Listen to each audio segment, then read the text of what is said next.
नमस्कार साथियों, बहुत दिनों बाद आपसे मिलना हो रहा है, इसके लिए माफ़ी चाहता हूं मैं। आज हम लोग बात करेंगे, जैसा आपको पता है कि पटवार के एग्ज़ाम की डेट आ चुकी है 28 तारीख को, 28 फरवरी को आपका एग्ज़ाम होना है। तो आज हम लोग दो महत्वपूर्ण गलतियों के बारे में बात करेंगे जो अक्सर हम करते हैं। तो चलिए वीडियो शुरू करते हैं। शुरू करने से पहले यदि चैनल पर नए हैं तो चैनल को सब्सक्राइब करें और बेल आइकन को ज़रूर प्रेस करें। चलिए दोस्तों, शुरू करते हैं।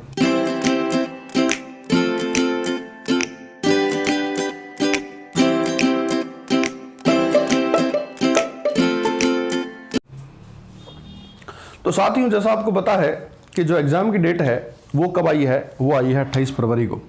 जी हाँ, 28 फरवरी को आपका एग्ज़ाम होना है। अब मैं जो गलतियों की बात कर रहा हूँ वो दो गलतियाँ क्या है, सुनने ध्यान से। साथियों, पहली गलती हमारी ये होती है कि हमारा एग्ज़ाम, जैसा आपको पता है, फरवरी है। फरवरी सुनते ही हमारे दिमाग में क्या आता है कि हमारे पास बहुत सारा टाइम पड़ा है, हमारे पास बहुत सारा टाइम पड़ा है। और जब हमारे पास बहुत सारा टाइम पड़ा है तो हम क्या करते हैं दोस्तों, हम क्या करते हैं, इस तैयारी को लेकर के लीनियंट हो जाते हैं। लीनियंट का मतलब हम लोग क्या करते हैं कि इस तैयारी को ऐसे इग्नोर कर देते हैं, पढ़ना छोड़ देते हैं, पढ़ना छोड़ देते हैं। और क्या होता है, धीरे धीरे टाइम जो है वो पास होता है और अचानक से आपको जो है एग्ज़ाम जो है डेट आ जाती है। तो पहली जो गलती है वो क्या करनी है दोस्तों, पहली गलती आपको नहीं करनी है अगर आप एग्ज़ाम में सेलेक्ट होना चाहते हैं तो वो ये है कि आपको लगातार स्टडी करनी है। आपको बिना डाइवर्ट हुए, बिना किसी और बात से विचलित हुए आपको पढ़ाई पे फोकस करना है, आपको पढ़ाई पे फोकस करना है। तो सबसे पहली गलती आपको जो करते हैं बच्चे वो ये है कि वो क्या करते हैं, जब एग्ज़ाम इतना दूर है तो उसको छोड़ देते हैं और छोड़ करके जो है अपने दूसरे काम में लग जाते हैं। लेकिन साथियों, ध्यान रखना, ये एग्ज़ाम बहुत टफ होने वाला है। टफ होने का कारण ये है कि सभी लोग घर पे बैठ करके तैयारी कर रहे हैं। लॉकडाउन है, वैसे भी कोई काम नहीं है, तो सब बैठ के तैयारी कर रहे हैं। और जब सब बैठ के तैयारी कर रहे हैं तो आप खुद समझदार हो कि लेवल जो है क्या हो जाएगा, अप हो जाएगा। और जब लेवल अप हो जाएगा, कंपटीशन ज़्यादा हो जाएगा, तो मेरिट क्या हो जाएगी, ज़्यादा हो जाएगी। और मेरिट ज़्यादा हो जाएगी तो उसमें वही सेलेक्ट होंगे जो लगातार मेहनत करेंगे। ये नहीं कहता मैं कि आप पूरे 10-10 घंटे पढ़ाई करो अभी या 12 घंटे पढ़ाई करो। मैं ये कहता हूँ कम से कम आपको 6 घंटे की पढ़ाई करनी है। कम से कम आपको 6 आवर्स, 6 घंटे की पढ़ाई भी कर लोगे, लगातार पढ़ाई कर लोगे तो भी आपका सिलेक्शन कोई रोक नहीं सकता है। जी हाँ, आपका सिलेक्शन कोई रोक नहीं सकता है, इस बात की गारंटी है मेरी। तो आई होप आपको ये बात समझ में आ गई होगी कि हम लोग क्या करते हैं, हम लोग पढ़ाई को से हल्का लेने लगते हैं, किसी और काम में लग जाते हैं। लेकिन साथियों, कम से कम 6 आवर्स की पढ़ाई आपको करनी है रेगुलर बेसिस पे।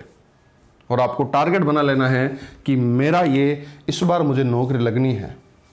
जिद है, छोड़ेंगे नहीं तब तक तोड़ेंगे नहीं, वो वाली बात है। तो आपको एकदम अच्छे से समझ लेना है इस बात को। इसके अलावा आगे बढ़ता हूं मैं। दूसरी जो हमारी गलती क्या होती है, सुनिएगा। दूसरी गलती क्या होती है कि हम साथियों क्या करते हैं, बहुत सारी किताबें ले आते हैं मार्केट से, या फिर हम लोग क्या करते हैं, कभी इस किताब से पढ़ लिया, कभी उस किताब से पढ़ लिया, कभी इस किताब से पढ़ लिया। ऐसे करते करते हमारे पास क्या करते हैं, हमारे पास बहुत सारी किताबें हो जाती है। हम एक किताब से पढ़ेंगे, फिर उसी टॉपिक को दूसरी किताब से पढ़ेंगे। ऐसी गलती कभी ना करें। हमेशा साथियों, यूपीएससी के एग्जाम तक यही स्ट्रेटजी फॉलो होती है कि आपका जो रिसोर्सेज है, जो किताबों की लिस्ट है, वो बहुत कम से कम होनी चाहिए, वो कम से कम होनी चाहिए।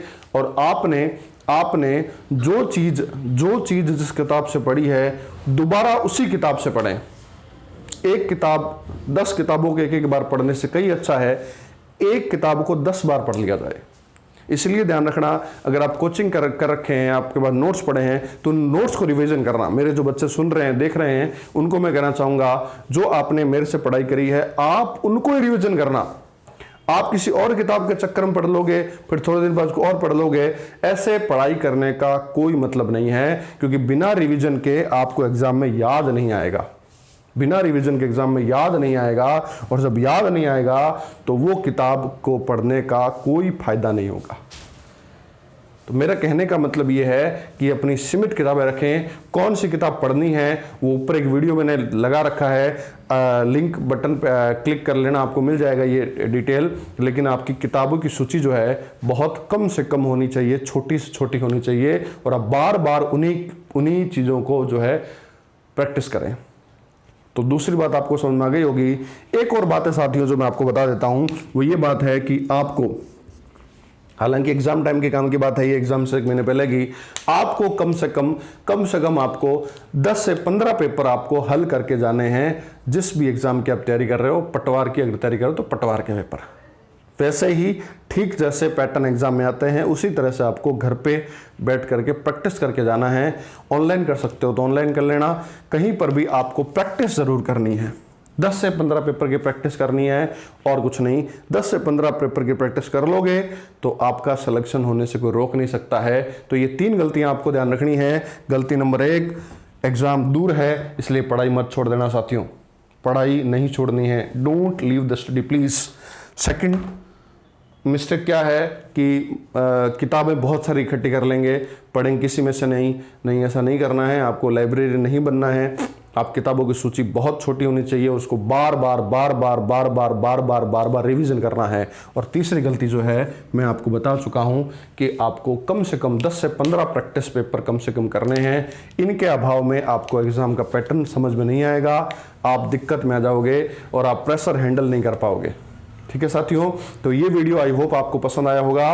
अगर ये वीडियो थोड़ा सा भी यदि आपको एक भी चीज़ इसमें से अच्छी लगी हो तो इस पर प्लीज़ आप लाइक कर दीजिए। लाइक करोगे तभी मुझे मोटिवेशन मिलेगा और वीडियो बनाने के लिए।